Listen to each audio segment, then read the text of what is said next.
ಅರ್ಜಿ ಆಗ್ತಾರೆ ಸರ್ ಹೊರಗೆ. ಅಲ್ಲಿ ಮರಗಳಿದೆ ನಾವು ಕೊಡಲ್ಲ ಅಂತ ರಿಜೆಕ್ಟ್ ಮಾಡ್ತಾರೆ ಸರ್ ಮೈನ್ಸ್ ಆ್ಯಂಡ್ ಜ್ಯುವೆಲರ್ಸ್.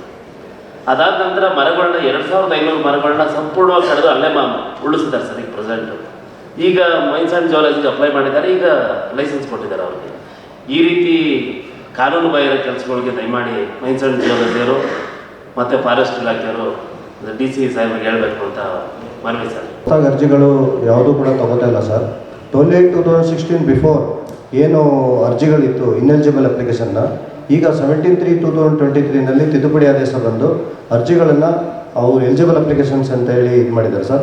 ಈಗ ಅದರ ಸಂಬಂಧಪಟ್ಟದ್ದು NOCಗಳು ಕಂದಾಯ ಇಲಾಖೆಯಿಂದ, ಅರಣ್ಯ ಇಲಾಖೆಯಿಂದ ಮತ್ತು ತಾಂತ್ರಿಕವಾಗಿ ಗಣಿ ಮತ್ತು ಭೂವಿಜ್ಞಾನ ಇಲಾಖೆಯಿಂದ ವರದಿಗಳನ್ನು ಪಡೆಯಲಾಗ್ತಾಯಿದೆ ಸರ್. ಯಾವುದೂ ಲೈಸೆನ್ಸ್ ಕೂಡ ಈಗ ಹೊಸದಾಗೇನು ಜಾರಿಯಾಗಿಲ್ಲ ಸರ್.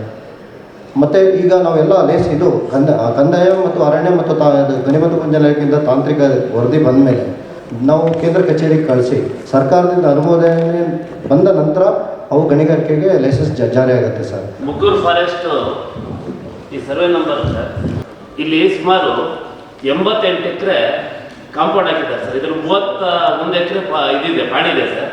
51 ಎಕರೆ ಒತ್ತುವರಿ ಮಾಡಿ ಕಾಂಪೌಂಡ್ ಹಾಕಿದ್ದಾರೆ.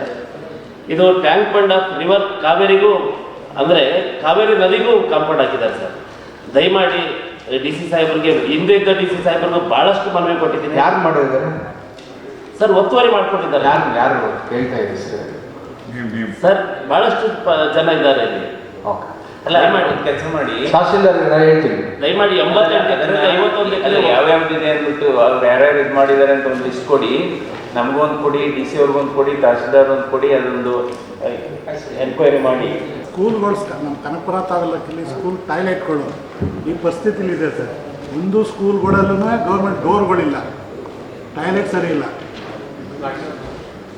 ದಯವಿಟ್ಟು ಯಾವ ಸ್ಕೂಲಲ್ಲಿ ಯಾವ ಲಿಸ್ಟ್ ಕೊಡಿ, ಆ ಲಿಸ್ಟ್ ಪ್ರಕಾರ ನಿಮಗೆ ಎಲ್ಲಿ ಬೇಕಾದ್ರೆ ಟಾಯ್ಲೆಟ್ ಕೊಡಿಸಿ. ಡೋರ್ಗಳಿಲ್ಲ ಸರ್, ಟಾಯ್ಲೆಟ್ ಇದೆ, ಡೋರ್ಗಳಿಲ್ಲ. ಅಲ್ಲಲ್ಲ, ಟಾಯ್ಲೆಟ್ ಬಂದರೆ ಡೋರ್ ಸಮೇತನೇ ಬರ್ತದೆ.